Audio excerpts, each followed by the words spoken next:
And welcome to the All-American Computer Repair Podcast. I am your host, Brandon Lapani, your geek for this podcast. And as always, you can find out all of our services on our website, allamericancomputerrepair.com. Follow our blog, allamericancomputerrepair.com/blog, and as well as follow us on Twitter. We have a wonderful YouTube channel, by the way. You can get to that as well from our blog, our Facebook, our Twitter at Lapani Tech, and all of our wonderful podcasts are up on iTunes as well as on our website. And as always, folks, just talk about the company for a minute. As always, you can, we provide services for business and personal. We provide remote support, as well as we do web design, SEO services, internet marketing, all that type of stuff. So if you're listening to this podcast and saying, how can I get in touch with them? It's very simple. Go to the website or call the number 570-226-2301. And we have such a variety of services, security, networking, computer services, server implementations, Windows, Linux. We do so many different things, and we're very fortunate. We've been in business 10 years now, going on 11. So we are really a wonderful company, and we'd be very grateful to work with you. So just to get our plug in for our company. But this week, I guess, talking about companies, I guess we'll go ahead and talk about Microsoft and Apple and Google coming out with their quarterly earnings statement. I want to talk about that first, but then we'll get into the news. But apparently, they've sold over 900 million. That's right, folks. You heard it, 900 million Windows Surface tablets, which kind of surprised me a little bit. I did not expect Microsoft at all to sell that many Surface tablets at all. I was really shocked about that, as well as some other things going on as well with Microsoft. Their earnings statement so far, they're saying a big chunk of their money is coming from Office 365. Apparently, they have tons and tons of subscribers. Obviously, as you know, they're going to a subscription-based model. Which is a little bit different than what they've been doing in the past. What they found is that people were buying software and then they were hanging on to it forever because people didn't, they would buy, a copy of Office 2007 and install it on a computer, and then when they got rid of the computer, they'd format it and then install it on another computer that they'd buy. And, people would be having this, Microsoft Office around for, for 3-4 versions of computers, which is 7-8 years. So Microsoft going to more of a subscription base. So apparently that was a huge chunk of their revenue. And as well as the Xbox, I didn't see that coming. I knew the Xbox was a large revenue generator for them, but I did not see it coming at all like it did. They really did got a tremendous amount of revenue from that, and it really shocked me. I didn't expect that, but the big chunk of their revenue still comes from their enterprise software, specifically SQL and specifically System Center. Now, both of those products have had a significant licensing change this year. As you know, System Center obviously went to a more of a collaborative environment where you have SCOM, System Center, Storage Manager. They went to more of a cloud-based virtual machine manager. They went to more of a cloud-based style of and more of a collaborative style with that. So that kind of shocked me a little bit that obviously Microsoft is still, that's where they make the chunk of their money is on the enterprise services. In the years past, Microsoft made a large chunk of their money on selling Windows and selling Office. But they're learning now the only way they're going to make money on Office is to go with a subscription base. And one of the things they learned as well is that the only way they're going to be able to be profitable is they have to change their model up. If you remember their old model, a computer on every desk. Well, that sounds kind of old hat. So Microsoft has had to go ahead and they've had to change their model and really have changed it and really make it more of more of a services company than anything else.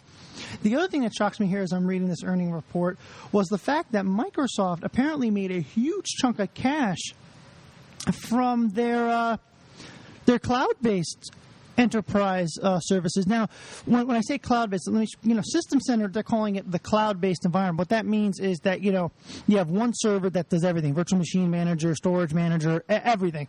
They're trying to make that one whole one server, one-stop shopping for everything. But Microsoft now has realized that people aren't buying SharePoint; they're not buying those other enterprise services. So Microsoft started, offering a couple of years ago. They started offering like Exchange as an appliance. Well, now they're realizing not only do they have to offer their other products as an appliance, but they also have to offer their other products in the cloud. So instead of you having to host a server, if your company wants SharePoint and you have 10, 15 people, you get a SharePoint subscription from Microsoft Cloud. So now you don't have to host the service or anything. You're just basically, they're hosting the enterprise services. A lot of people have gone to System Center in the cloud, where instead of having the server, having to pay for SQL and the licensing for System Center, they've gone to System Center in the cloud. A lot of people have gone to SharePoint in the cloud, Exchange in the cloud, all these cloud-based services that Microsoft's came up with, trying to really, Microsoft's niche has always been the small business and enterprise server market, and they've realized that they have to really change the way they do things if people are really going to go ahead and stick with them and really, use their stuff for their servers. And if they do colo like that or offer, cloud-based server environments like that, they're seriously making quite a bit of money on this. So I was really impressed. The company made quite a bit of money this year, and Microsoft looks like it's holding really strong. A lot of people thought Microsoft was really circling the drain, but this big change very much seemed to help them, and it's good for them. I'm glad they're doing better. So. I'm not a huge Microsoft, I'm not a fanboy, by any means. I'll use a Linux server just as much as I'll use a Windows server, just as much as I'll use a Mac server. I'm not, I'm talking from somebody who likes all environments, not just one. So, but I'm very grateful, very glad that they're still going to be around for a while and doing very well. The mobile market maybe didn't pan out for them like they thought it was going to be, but this other model that they've come up with, focusing on their strengths and really changing the way they do things, is really working out for them. So, some other things as well, folks. Talking about the earnings report, obviously, Apple coming out with their earnings report. Kind of a shocker on this one. I really was shocked. Not the fact, they say the majority of their income is from the iPhone and iPad sales, so it's not a big shocker there. That doesn't surprise me at all, actually. What actually does surprise me is how little Apple's actually making on their iTunes and app market. Kind of surprising. It's actually one of their lowest revenue generators. I was actually kind of shocked at that. They still make good money on it, but it's not as big of a revenue generator as we all would have thought it was. So that was a little bit of a shocker for me on that. The iPod, obviously, down at the bottom as well with that. iPod and app and iTunes Store really low at the bottom of the poll here. So not their biggest revenue generator. Their three biggest revenue generators are the iPhone. That's the biggie. The iPad, that's another big one, but not as big as the iPhone. And their PC sales, surprisingly enough, are the third top generator. But at the bottom here, I really was shocked at the report. I know Apple is a consumer market company, so I obviously expected devices to be at the top of the list, but I really thought their cloud infrastructure would have really, their app market and all that, and their iTunes market would have really been a big revenue generator for them, but apparently not. So some other things interesting as well when we're talking about the cloud. Apple saying in their earnings report that they understand the cloud's a big thing, but with their current setup, they really aren't set up to do a cloud environment. Yes, they do back your phone up. Yes, they do back your devices up. And yes, you can share files amongst multiple devices. But when you actually look at it, there's not a whole lot of going on in the cloud with Apple. They're nowhere near a Microsoft or a Google. They're into selling electronics, and they're doing a good job with it. But surprisingly enough, if those I don't think it's going to happen, but if the iPhone ever kind of fell to the wayside or something like that came out that was better than it, and it really, sales went down, Apple would really be in the situation they were in the 90s, surprisingly enough. So interesting thing there. Google releasing its earnings report this past week. Google does not, unfortunately, release as much information as the other companies do, unfortunately. We do know a large chunk of their sales were from the websites that they own. We know that. Some money was made on their Google Ventures. Some money as well made on engineering. They are saying they're taking a different route with their Android, the way they're selling it, the way they're selling the Motorola, the way they're selling, the way they're having Samsung sell things. Very vague earnings report. Does give the earnings report, but nowhere near as detailed as Apple's or Microsoft's is. But obviously Google doing very well. Stock's higher than it's ever been. And, really doing great. As well as, I don't have the earnings report in front of me, but Yahoo did do an earnings report, and it looks like they're really turning around as well. So, good for these companies, really reinventing themselves and still earning money despite the changing infrastructure of the internet and the changing infrastructure of technology. So some other things I wanted to go over. We always seem to get into the news here, but I just wanted to go over the earnings reports because it really shows how these companies are changing and what they're doing to evolve. So we'll get into the news. The first thing I wanted to say, I know we missed our podcast last week, but I wanted to say one thing. Definitely something that really was interesting is the fact that not only did Gmail go down, but apparently it was from somebody sending not malicious code, but somebody sending the wrong code up to Google. So I thought that was interesting. Somebody apparently sent the wrong code up to Google, and that predominantly ended up in Gmail going down for a while. So I thought that was kind of an interesting thing that happened, and I was really shocked to see that something like that happened. Now, most companies, as you know, have change control procedures and all that put into place. I was really, really shocked that happened to Google. Obviously, accidents do happen. It's stuff like this. It just happens. There's nothing you can do about it. Outages do happen, but I was really shocked that Google didn't have better change control in place for that. So that was a little bit of a shocker, this week. I was kind of shocked that the change procedures weren't a little better put in place. But I'm sure Google will learn and obviously will, obviously they recovered and then, it's not going to affect them that much. Trying to look up, by the way, numbers to see how much the outage actually affected the internet, what the traffic was affected. I know the last time Google went down for a few minutes, like they said, the internet traffic went down tremendously. I have not been able to dig up any of those numbers just yet, but I will do my best to try to find them.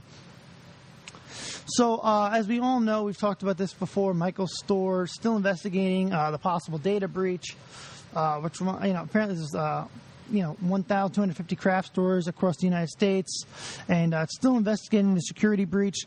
Nothing yet on what was hit yet. They still are just investigating it yet, but that was in the news this week. And apparently some other stores as well, being investigated now, thinking that they're involved in security breach. Not many of them released yet, but I know from what I've heard and from what I've read on the internet that a lot of stores are saying they have been hit, but they haven't gone public with saying that they have been hit. So we will see what happens with that. Some other news, security news as well going on. Apparently, FileZilla, and we actually use FileZilla to upload our podcast. FileZilla apparently discovered that there's actually an evil twin of theirs around that's actually stealing people's username and passwords to their FTP site.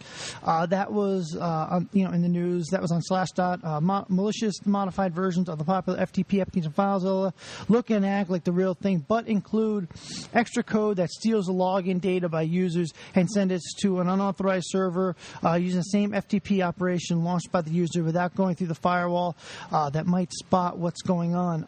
So apparently, this is something that's going on now. So if you are getting FileZilla, make sure the MD5 is right. Make sure that you're getting it from the reputable site. That was in the news this week.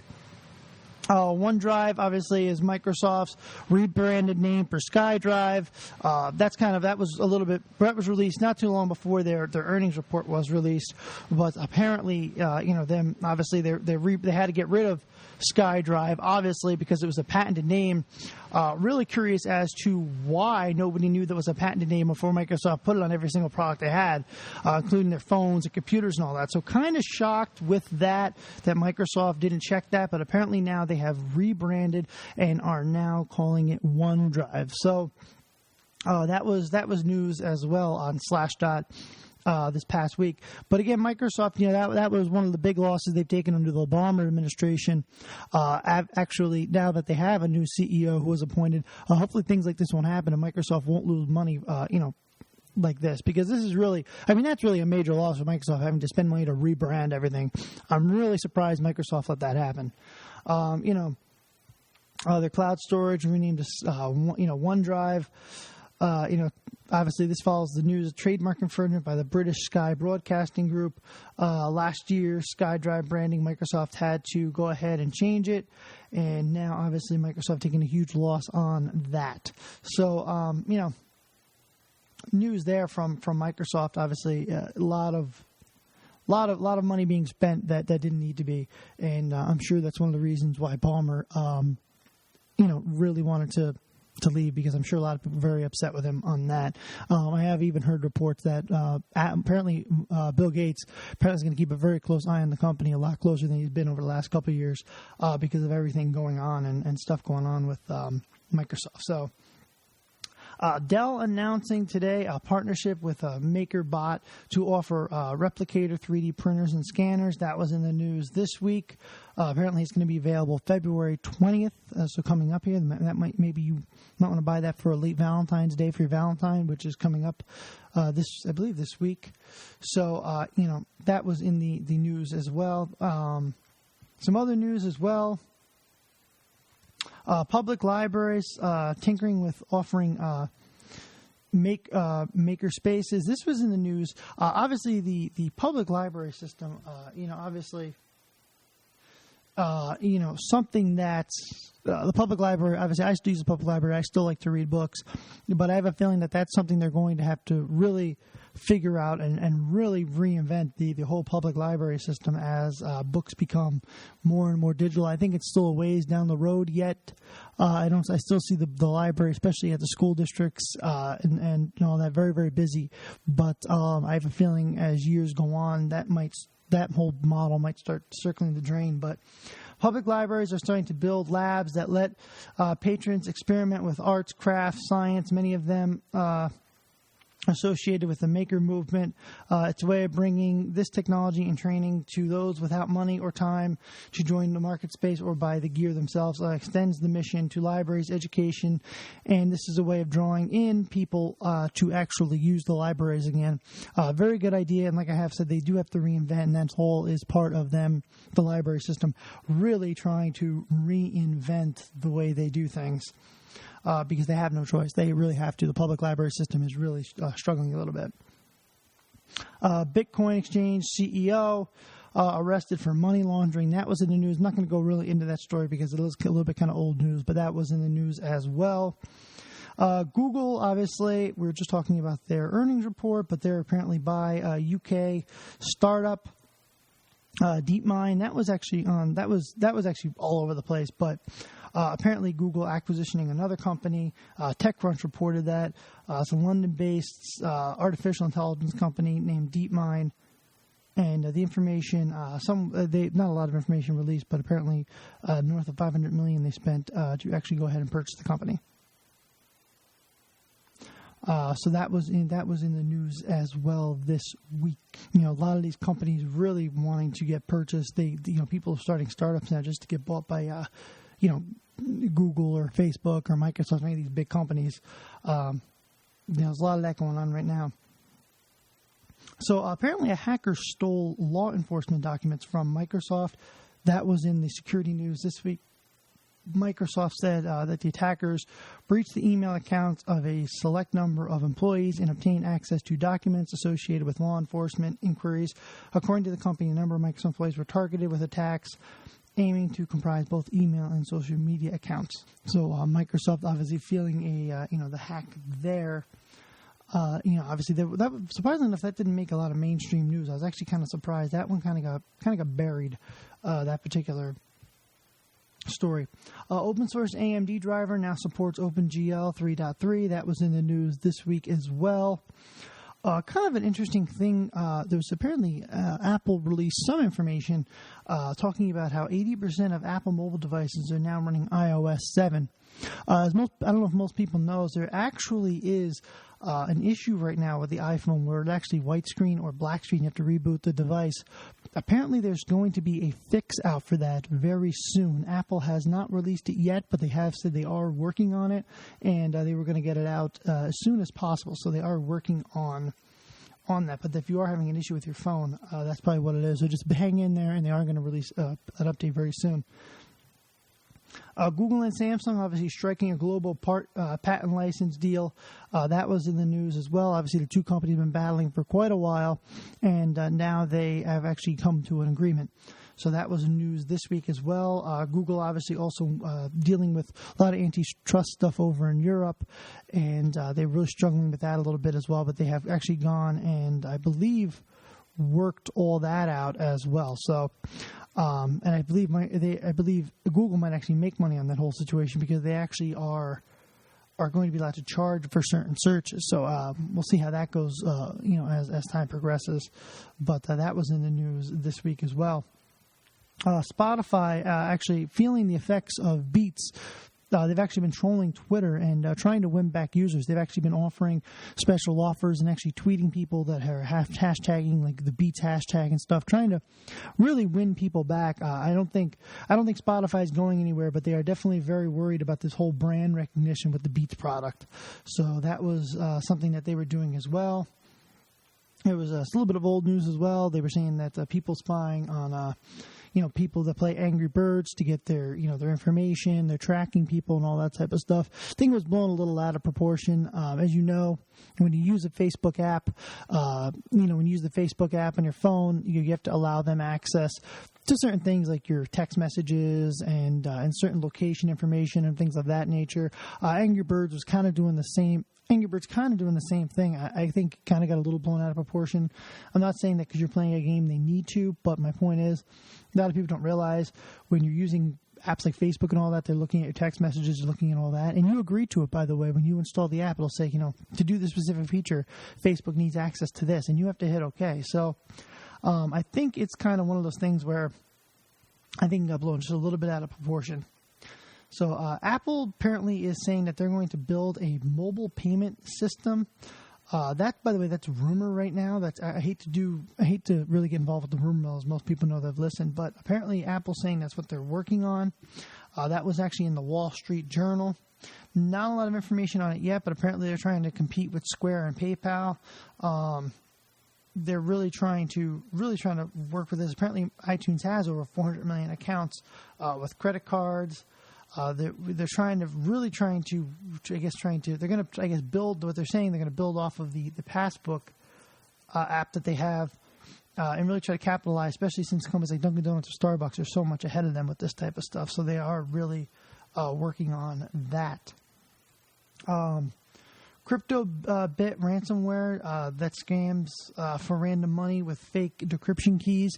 This goes back to that CryptoLocker and software that the malware, I should say, that's still out there. Now apparently there's another piece of malware capitalizing on that. Not sure if it's written by the same people or not, but apparently they're saying, we'll decrypt your stuff for for this much money. So I don't think it's the same company. I think it's a different company trying to scam people. But it will decrypt your stuff, but it's still a piece of malware.